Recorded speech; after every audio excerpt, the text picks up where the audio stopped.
Well, I'm so grateful to be a recipient this award, to be keeping such extraordinary company. I, first of all, want to thank all of you who were involved in making this possible. But the main thing that I want to do here is to just say how I'm inspired by the young people who are represented here. Because I think that's the purpose ultimately of this foundation. And I want to tell just a brief story, because Archbishop Tutu is here, one of my heroes, and let you know where I was when I was about your age. I'm really dating myself now. Although I'm also betting Archbishop, because back in 1979, I was a freshman in college at Occidental College in California. And I had had a somewhat rocky youth and teenage years. My father wasn't at home. I was growing up partly with my grandparents in high school. I'd gotten into trouble occasionally, was what my mother called a good time Charlie. Meaning I wasn't really serious in terms of my studies, in terms of my work. Had some awareness of the world around me.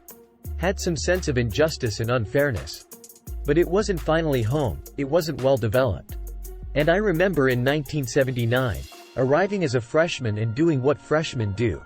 Trying to figure out what courses are and trying to change your study habits and trying to identify about food in the cafeteria, what it is. And we were visited on campus by a couple of gentlemen from South Africa, who were representatives of the ANC, in 1979-1980. And they spoke about their efforts to overcome apartheid. And for about an hour, myself and a group of students listened to these young men who were not much older than we were. Described the extraordinary struggles they were going through. The sacrifices that were being made. People who were enduring jail and torture and beatings, because they had a sense that somehow, some way, justice would prevail. And that brief meeting, I think, in some ways changed my life. Because what it told me first of all was that ordinary people can do extraordinary things when they're given an opportunity. We sometimes think that our leaders have to have fancy degrees, or well-educated, or some public office somewhere. These young men had none of those things. But what they possessed was an anger over injustice that they were able to channel in a constructive, positive way. And I thought to myself that they gave me some sense of the direction that my life might go. And so I became active in the anti-apartheid movement on campuses.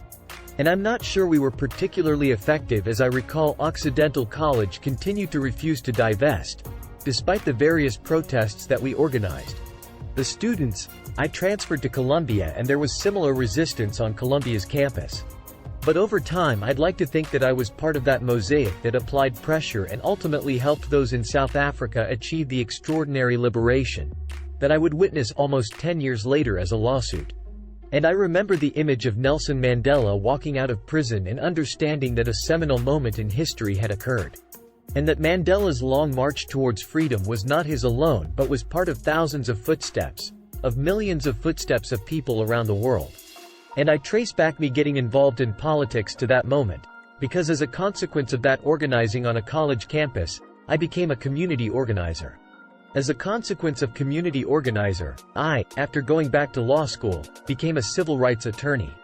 As consequence of being a civil rights attorney, I entered the state legislature and I now stand before you as a United States Senator and as a candidate for president. And so the primary message I guess I have in receiving this award is that all of you represent enormous potential, enormous possibility for change, because we all know that injustice still exists. It just exists here in the United States in every poor neighborhood and every inner city and every rural community, all across the country. There is quiet desperation. Young people's lives are filled with sadness and desperation, and anarchy and chaos.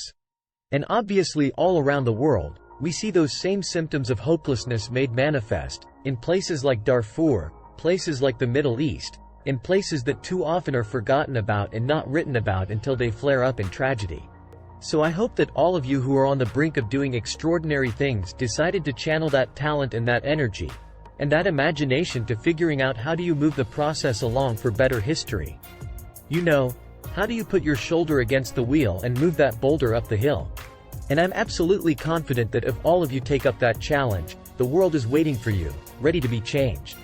Because I think we live in this moment in history right now where the hunger for change, the hunger for something new, the desire to break out of the ordinary, the self-interest of the petty, the trivial is everywhere. And they are waiting for you. And so I hope that as you see the recipients of this award, You recognize that it's actually more of a tool to give you a little spark and drive you in the wonderful directions that I hope your lives take in the years to come. So thank you very much.